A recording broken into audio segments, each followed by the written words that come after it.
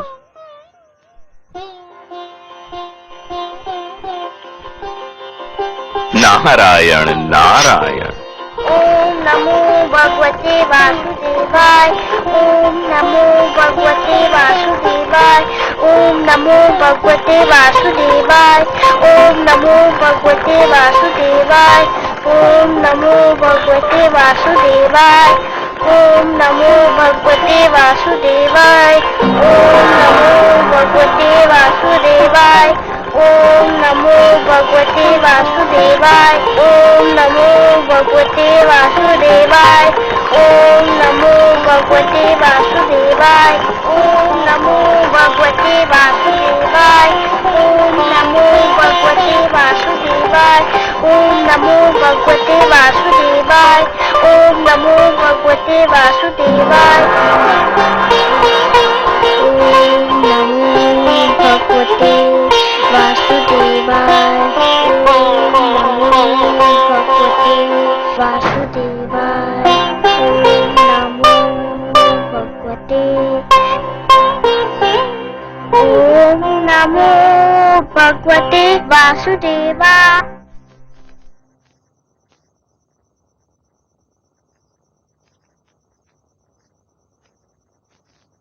प्रणाम राजगुरु। प्रणाम। क्या बात है? आप लोगों के मुख देखकर तो ये लग रहा है कि अवश्य कोई अशुभ समाचार है। हाँ राजगुरु, ऐसा लगता है कि स्थिति नियंत्रण के बाहर हुई जा रही है। क्यों? समस्त राज्य में असंतोष फैला हुआ है। असंतोष? पर क्यों? प्रजा पर तो कोई अत्याचार नहीं हुआ है। प्रजा में यह भावना फैल गई है कि राजकुमार ध्रुव के जाने का कारण महारानी सुरुचि है और उनके विरुद्ध बहुत क्रोध फैला हुआ है। यदि प्रजा का यह क्रोध राजभवन की ओर मुड़ गया तो अराजकता फैल जाएगी। केवल आप ही महाराज को यह परामर्श दे सकते हैं कि वे प्रजा की भावना को शांत करने के लिए कोई उपाय करें। नहीं, महाराज इस स्थिति में नहीं कि वो कोई परामर्श दे सकें या ले सकें। पुत्र वियोग ने उन्हें निढाल कर रखा है। उन्हें तो ये सूचना देना भी उचित नहीं कि राज्य में असंतोष फैल रहा है। परंतु अब क्या किया जाए राजगुरु? कहने को तो देश राजा का ही होता है। उस पर राज्य करना, उसे संभालना राजा का कर्तव्य भी है और अधिकार भी। परंतु इन कार्यों को संपूर्ण करने में राजा जिन लोगों की सहायता लेता है वह भी उत्तरदायी होते हैं। रात्रि का अंधकार दूर करने का उत्तरदायित्व केवल चंद्रमा पर नहीं, उन तारों पर भी है जो चंद्रमा की चारों ओर चमकते हैं। यदि प्रजा में असंतोष फैला है तो उसे दूर करने का उत्तरदायित्व मुझ पर और आप पर भी है।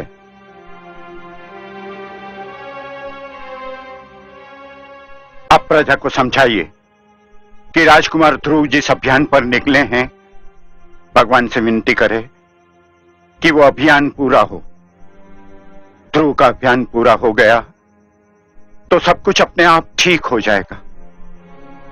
जाइए और प्रजा को समझाइए कि राजभवन में बिखरे दुख को अपनी भावनाओं से और बढ़ावा न दे और ध्रुव की रक्षा और इच्छा पूर्ति की प्रार्थना करें। जो आज्ञा राजगुरु।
और योग ध्यान विष्णु पुराण,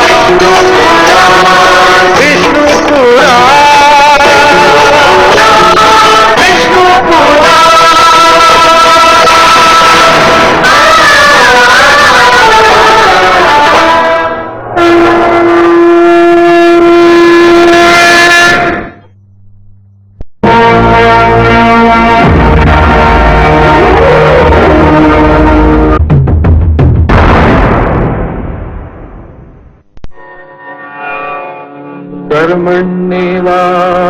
कर्मण्येवाधिकारस्ते मा फलेषु कदाचन मा कर्मफलहेतुर्भो मा ते संगोऽस्त्वविकर्मणि।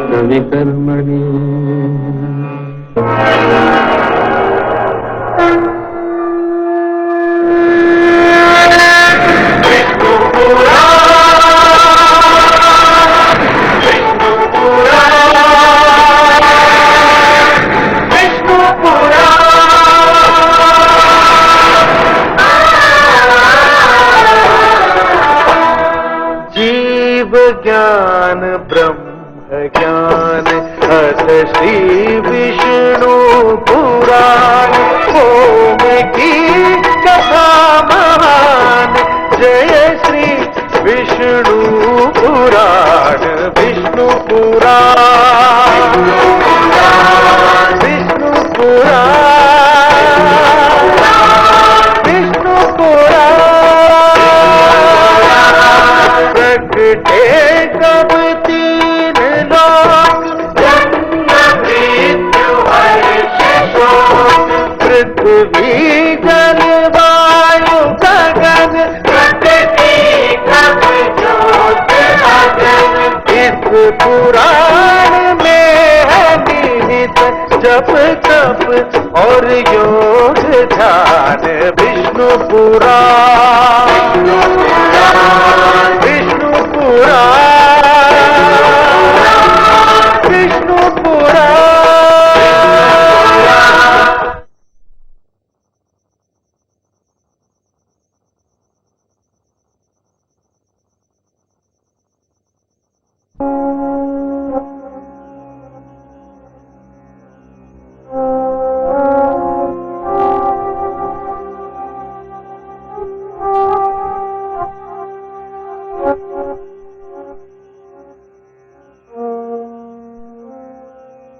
महाराज, राजसभा का समय हो गया है। आप यहां क्या कर रहे हैं? संसार के दुखों से पीड़ित होकर भगवान के चरणों में शरण ढूंढ रहा हूं राजगुरु। क्षमा कीजिए महाराज, आप भगवान के चरणों में शरण नहीं ढूंढ रहे हैं। आप तो जीवन के कड़वे सत्य से घबराकर पलायन का मार्ग खोज रहे हैं, वास्तविकता से दूर भाग रहे हैं। ये सच है राजगुरु। परंतु जिस जुआरे ने एक ही दाव में अपना सब कुछ हार दिया हो, वो और कर भी क्या सकता है? जीवन द्यूत कीड़ा नहीं है महाराज।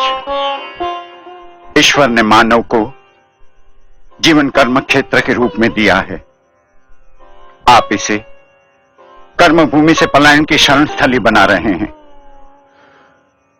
मैं हार चुका हूं राजगुरु, मैं हार चुका हूं। मैं इस कर्म क्षेत्र में जीवन का एक महायुद्ध हार चुका हूं। महाराज, किसी राजा का युद्ध हार जाना बड़ी बात नहीं है, पर किसी राजा का साहस हार जाना एक दुर्भाग्यपूर्ण घटना है। राजा का साहस व्यक्तिगत विषय नहीं होता। उस साहस के साथ प्रजा की आशाएं और उमंगें जुड़ी होती हैं। उस साहस के साथ प्रजा का भविष्य जुड़ा हुआ होता है। तो फिर मैं क्या करूं राजगुरु, मैं क्या करूं? उठिए और प्रजा के कल्याण की योजनाएं बनाइए। जो अपने परिवार का कल्याण ना कर सका, वो प्रजा का कल्याण क्या करेगा राजगुरु? यही तो आपकी भूल है महाराज। आपने केवल राजभवन की चार दीवारी के भीतर रहने वालों को अपना परिवार समझ लिया है, पर वो प्रजा जो आपकी जय जयकार करती है, वो सैनिक जो आपके एक संकेत पर अपने प्राण न्यौछावर करने उठ खड़े होते हैं, क्या वो आपका परिवार नहीं है? राजा का वास्तविक परिवार तो उसकी प्रजा है। प्रजा के दुख पर दृष्टि डालिए, आप अपने दुख भूल जाएंगे। यदि कोई वृक्ष फल न दे सके तो उसकी महत्ता में कुछ कमी आ सकती है, पर यदि कोई वृक्ष छांव ही न दे सके तो उस वृक्ष का महत्व ही नहीं रहता। राजा वो वृक्ष होता है जिसके तले प्रजा को सुख और न्याय की छांव मिलती है। अपनी प्रजा को इस छांव से वंचित न कीजिए महाराज। उठिए, अपना उत्तरदायित्व तो निभाने की सोचिए। मैं प्रयत्न करूंगा राजगुरु, मैं प्रयत्न करूंगा। प्रयत्न नहीं महाराज, साहस कीजिए। महाराज, यदि आपको मेरा परामर्श स्वीकार नहीं है, यदि आपको मेरी बातों पर विश्वास नहीं है, तो मुझे कहने दीजिए कि मैं आपके और राज्यसभा के योग्य नहीं हूं। यहां मेरे लिए कोई स्थान नहीं है। ठहरिए राजगुरु, ठहरिए।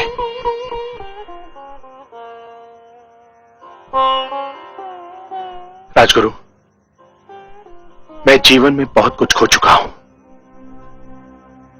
यदि आप जैसा महापुरुष और मार्गदर्शक भी मैंने खो दिया तो मैं बिल्कुल कंगाल हो जाऊंगा।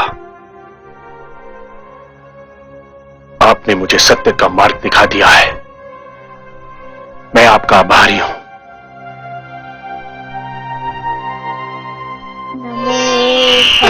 नमो वासुदेवाय, नमो भगवते वासुदेवाय, ओम नमो भगवते वासुदेवाय, ओम नमो भगवते वासुदेवाय, ओम नमो भगवते वासुदेवाय।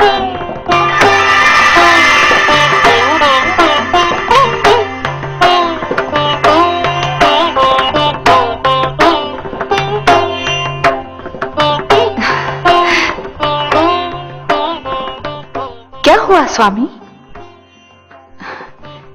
हे कमल नयन, जब त्रिलोक में उजाला फैलता है, जब धरती पर वसंत झूमता है, जब कमल खिलते हैं, जब पुष्प अपनी सुगंध फैलाते हैं, मैं समझ जाती हूं कि आप मुस्काए हैं।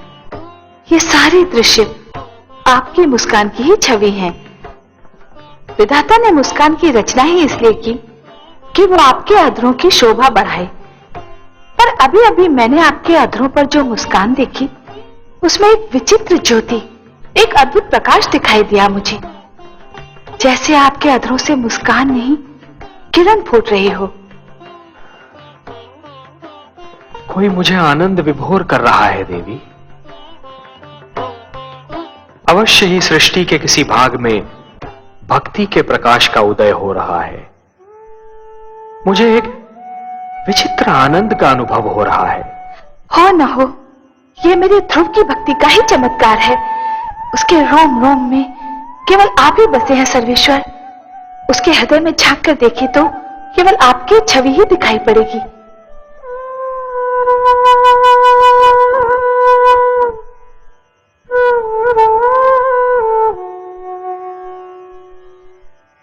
ओम नमो भगवते वासुदेवाय। ओम नमो भगवते वासुदेवाय। ओम नमो भगवते वासुदेवाय। ओम नमो भगवते वासुदेवाय। ओम नमो भगवते वासुदेवाय। ओम नमो भगवते वासुदेवाय। ओम नमो भगवते वासुदेवाय। ओम नमो भगवते वासुदेवाय। ओम नमो भगवते वासुदेवाय। गुरुदेव, गुरुदेव, आप कहाँ हैं? नारायण नारायण। क्या है वत्स? मैं यही हूं तुम्हारे निकट। क्या बात है? मुझे अभी अभी लगा जैसे भगवान विष्णु मेरे मन में आ गए हैं। मुझे लग रहा है जैसे भगवान विष्णु मेरे अंदर विराजमान है। अहो भाग्य, तब तो चमत्कार हो गया पुत्र। तुम्हारी तपस्या ने भगवान विष्णु का मन जीत लिया। मुझे तुम पर गर्व है। तुम धन्य हो पुत्र। तुमने सिद्ध कर दिया कि तुम मेरे शिष्य होने के अधिकारी थे। पर वे मेरे सामने क्यों नहीं आए? उससे क्या अंतर पड़ता है पुत्र? जिसके मन में भगवान विष्णु रम गए हों, उसे और क्या चाहिए? उसका तो जन्म सफल हो गया। तो मेरी बात मानो, मंत्र के जाप को विराम दो, अन्न जल ग्रहण करो और अपने राजमहल लौटने की तैयारी करो। नहीं गुरुदेव, ना मैं मंत्र का जाप छोड़ूंगा, ना कुछ खाऊंगा, ना कुछ पीऊंगा, ना घर जाऊंगा। क्यों? अब और क्या पाने को शेष रह गया है? अभी तो भगवान विष्णु केवल मेरे मन में आए हैं। तो फिर और क्या चाहिए तुम्हें? मैं चाहता हूँ कि भगवान विष्णु मेरे सामने आए। मैं उन्हें देखना चाहता हूँ। किंतु क्यों? मैं उनसे बात करना चाहता हूँ, उनसे कुछ पूछना चाहता हूँ। तुम्हारी मांगे तो बढ़ती जा रही हैं पुत्र, और जैसे जैसे तुम्हारी मांगे बढ़ रही हैं, वैसे वैसे मेरी चिंता बढ़ती जा रही है। क्या पूछना चाहते हो तुम? मैं उनसे पूछना चाहता हूँ कि मुझे मेरे पिताश्री की गोद से क्यों उतारा गया? मुझ पर अन्याय होता देखकर मेरे पिताश्री क्यों चुप रहे? संसार में ऐसा अन्याय क्यों होता है? ये भगवान को मेरे सामने आना ही होगा, नहीं तो मैं यूं ही भूखा प्यासा रहूंगा।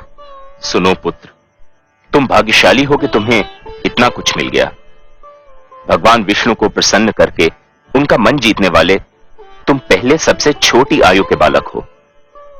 अब और हठ न करो। भगवान विष्णु तुम्हारे मन में रम गए हैं तो समझो तुमको मिल ही गए। नहीं गुरुदेव, मैं उनको अपने सामने लाकर ही रहूंगा। उसके लिए जो करना पड़ेगा पुत्र, वो तुमसे नहीं होगा। आप बताइए तो सही। मैं अपने भगवान को देखने के लिए कुछ भी कर सकता हूँ, परंतु उससे तुम्हारे प्राणों पर भी संकट आ सकता है पुत्र। मुझे अपने प्राणों की चिंता नहीं है, मुझे तो बस भगवान विष्णु को देखना है। आप बताइए मुझे क्या करना होगा? नारायण नारायण, न जाने कैसे हठी बालक से पाला पड़ा है। अब इसके बाल हट का मैं क्या करूं? मुझे बताइए ना मुझे क्या करना है। नहीं पुत्र, तुम नहीं कर पाओगे, बहुत कठिन कार्य है। मैं कर लूंगा, आप बताइए तो सही। अच्छा तो सुनो, यदि तुम अपनी इच्छा की पूर्ति चाहते हो तो तुम्हें अपनी श्वास को रोकना होगा। कैसे? सुनो पुत्र, एक बार ओम का उच्चारण करके पूरी शक्ति से अपनी श्वास को अंदर खींचकर मन ही मन ओम नमो भगवते वासुदेवाय का तब तक जाप करो जब तक स्वयं भगवान विष्णु तुम्हारे नेत्रों के सम्मुख साक्षात न आ खड़े हों।